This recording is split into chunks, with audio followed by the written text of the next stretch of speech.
Good morning, YouTube, or good evening to from some people.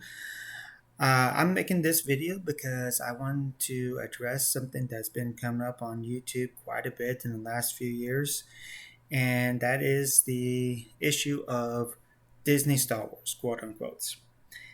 The reason I want to bring this up and the reason I want to talk about this is because I wanted to give my 2 cents why I did not like the sequel trilogies, why there were several parts of the sequel trilogies that I just found cringing, but most of all, why the sequel trilogies, for a lot of people, failed.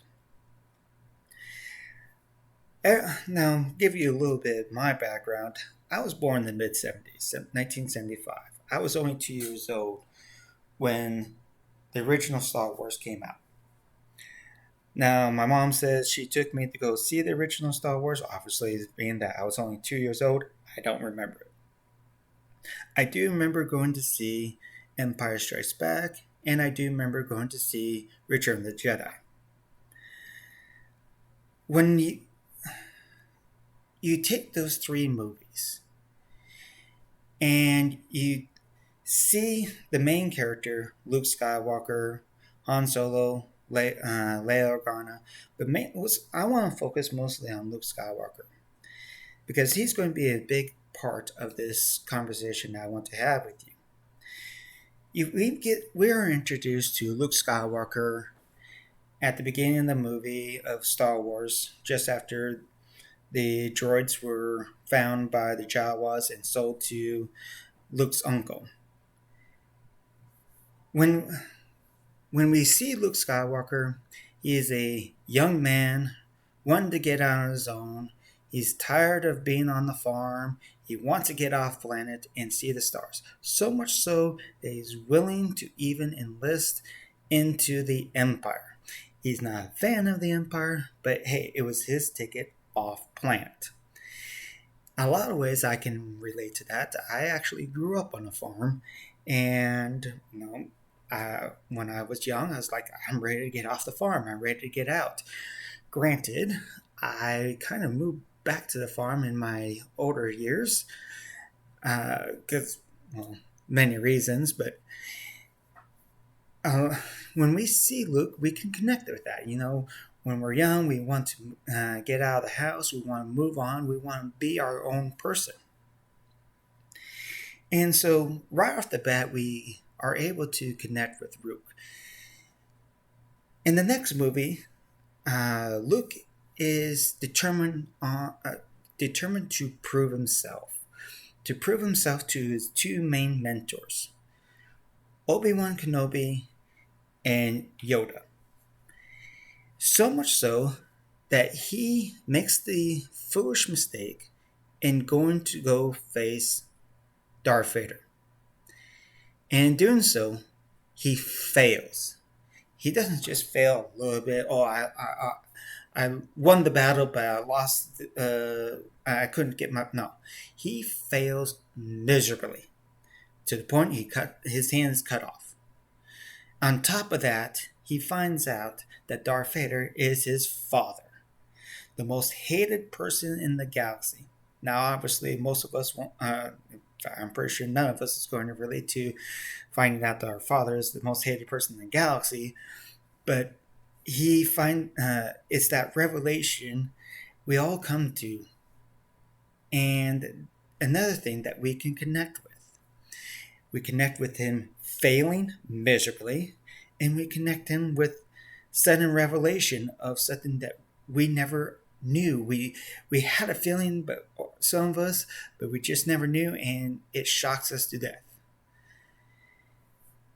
And then we get into the third movie, where we see Luke Skywalker kind of growing from his failure. But at the same time, we see him going back to Yoda, going back to his mentor. Now, every single one of us has a mentor. Doesn't matter who we are, black, white, red, yellow, doesn't matter.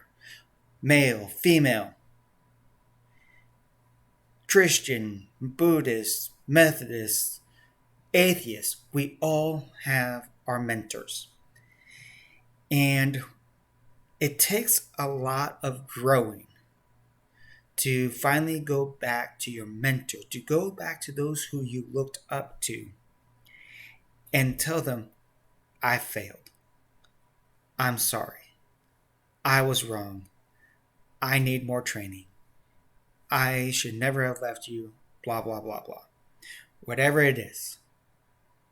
And in that, we can connect with Luke again. Because we all need someone to look up to. We all need that person that we can go back to. It could be your parents. You go back to your mom, dad, say, Mom, Dad, look, I failed. I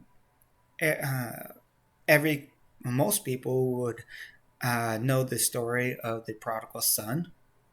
Prodigal son goes back to his father and tells his father, I screwed up. I did not deserve your praise. I did not deserve anything from you except to be one of your servants. And of course, we all know the story. The father welcomes him back. And so we can connect to Luke at that point because we're able to connect to him in the fact that he went back to his mentor. He went back to the person he looked up to. And of course, we all know Yoda was on his deathbed at that point. Yoda was getting ready to die. And he did something for Luke that I don't know how many people realize this, but he did something for Luke at that moment. He told Luke, no more training is needed. I already knew you. He basically reaffirmed to Luke that he trusted Luke to do what was necessary. We all need that from time to time. We all need someone to tell us, look, yes, you did fail. But because you failed and you came back, you didn't swallow in your failure. I now trust you. I now trust you to do the right thing.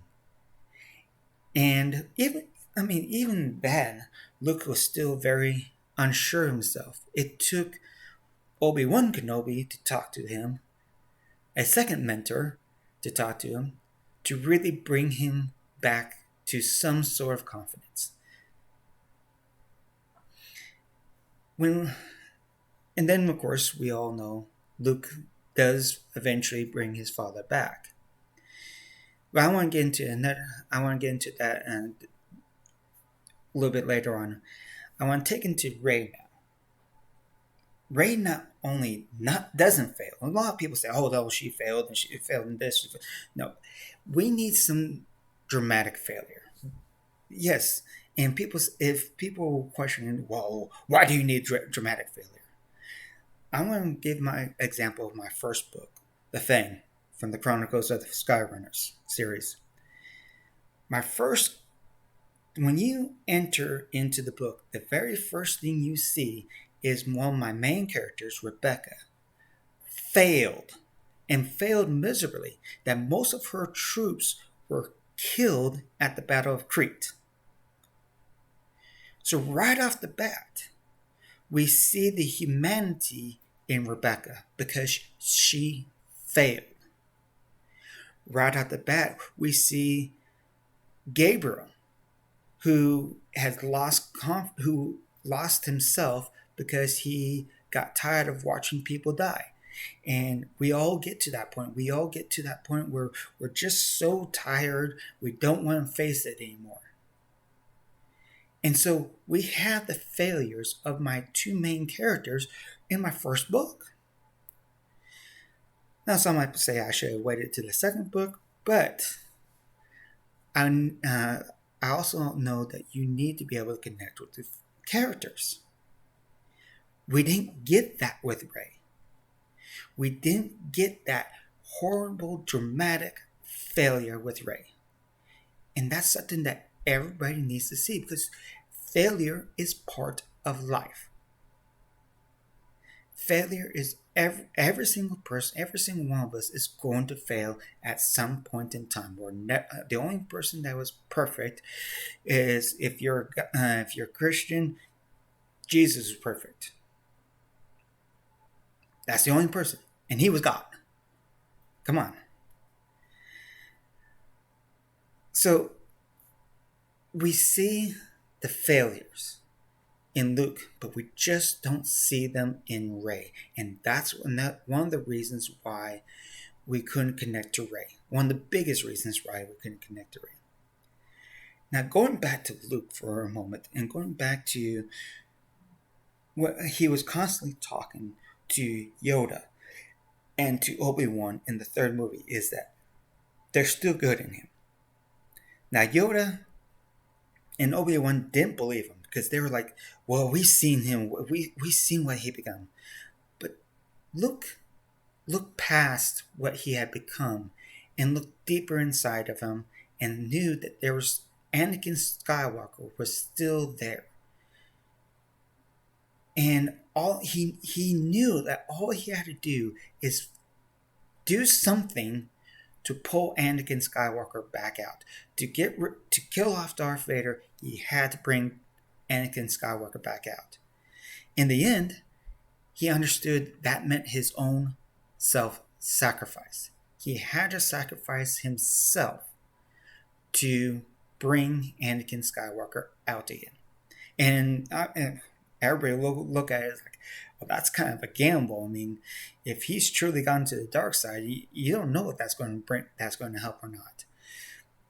The gamble paid off, and Anakin Skywalker came back out and destroyed the Emperor. How do you go from there's still good in a person who had done such evil throughout the entire galaxy to, oh, I sense a little bit of evil in my nephew. I'm just going to kill him. No. You do not do that. You do not go from there's good in everybody, there's good in him, I can pull it out to, oh, I sense evil in him, I'm just going to kill him now. It insulted the character of Luke. It really did. That in itself insulted the character of Luke. On top of that, of Luke actually trying to hide, Luke did not hide when he failed miserably after Empire Strikes Back. Why is he going to hide now? That makes no sense whatsoever. 0 sense. And so the problem we came on now is that you took one of our beloved characters, Luke Skywalker, and you turned it into something that we can't. We're like, what in the world is this? It's almost like you wanted to destroy Luke Skywalker, and some people think Disney really wanted to destroy Luke Skywalker's character. And so how you don't take the beloved characters that we grew up with and then completely destroy them. I'm not going to be doing that in my books. I'd be the stupidest person in the world if I did that in my books. Why are you going to do that to Luke Skywalker, Han Solo, and Leia Organa? It just makes 0 sense. And that's why we came to conclusions that we have. That's why we really did not like the sequel trilogies. And then you do that with the Solo movie with Han Solo. Now, me personally, I like the Clone Wars. When Disney came back out and did season 7, I liked season 7 of the Clone Wars. When Disney came out and did The Mandalorian, I liked The Mandalorian. So it's not that Disney can't do a good movie or a good show. It's that they destroyed the good that was already there. They didn't need to invent something new. There was already a good form there. All they had to do is copy it. Copy and paste. Good form. It has to rhyme, like George Lucas said. It has to make sense. It has to collaborate with real life. It has to connect with people. The characters have to be, if you want to create Rey, That's fine. But make her have to grow. Don't sit there and say, well, she knows everything all about the Force because her grandfather is Emperor Palpatine, so she doesn't need training. When she didn't even know what the Force was in the first movie. For crying out loud, you're taking someone that doesn't even know what the Force is, who thought Jedis and all that were a myth in the first movie, and now you're going to simply tell me that, boom, the snap of the fingers, she's the best ever. No. I cannot and I will not subscribe to that. So, in a lot of ways, that's what really turned me off. I mean, there was obviously some cringe moments in the Last Jedi, and even more cringe moments in the Rise of Skywalker. And a lot of that has to do with the director. Rian Johnson, he might have some really good movies out there, but Star Wars is not one of them. J.J. Abrams, he might have some really good movies out there, but Star Wars and Star Trek are not one of them. So that's my 2 cents on where the sequel trilogies went wrong. Am I looking forward to the Bad Batch? You better believe it. I am looking forward to the Bad Batch because it comes off of something that I enjoyed, which was the Clone Wars. So I am definitely looking forward to the Bad Batch. But I'm not going to sit here and say all of Disney stuff is great, because the sequel trilogy just failed in every aspect possible. And I'm not sorry to say this. If you don't listen to your fans, if you don't listen to the people who basically are going to be buying the tickets. I mean, I heard, gosh, I can't even think of his name right off the top of my head. You guys probably can tell me what his name is. He came out and said, "Oh, Star Wars is for children," and why are you getting all upset? And he started cursing about how Star Wars was for children. Okay, yes, okay. When I was young, Star Wars was for me because that's what I remember. But what he is forgetting is that Star Wars has been around for a long time, and children don't buy tickets. Children don't buy access to Disney Plus. Adults do. Adults buy the tickets to the movies. Adults buy the access to Disney Plus. And if the adult doesn't like what you're putting out, then guess what? You better start looking at appeasing to the adults at the same time. Because, hey, we're the ones that will be buying the tickets. We're the ones that are going to be subscribing to Disney Plus. We are the ones that putting forth the money so that our kids, and I have 2 of them, my kids can watch this. And, well, that was my 2 cents. Tell me what you think in the comments below. Give me a like if you like the movie. Not movie. Give me a like if you like the channel. Subscribe. I do have books out there. The first one's called The Fang. The second one is called The Day Hunters. I will be getting more books out there. I'm looking at hopefully getting with a standard publishing company. So I hope you're able to go to Amazon. All you have to do is type in Chronicles of the Skyrunners, and you will find my books there. And I guess that pretty much takes care of today's video. Signing off.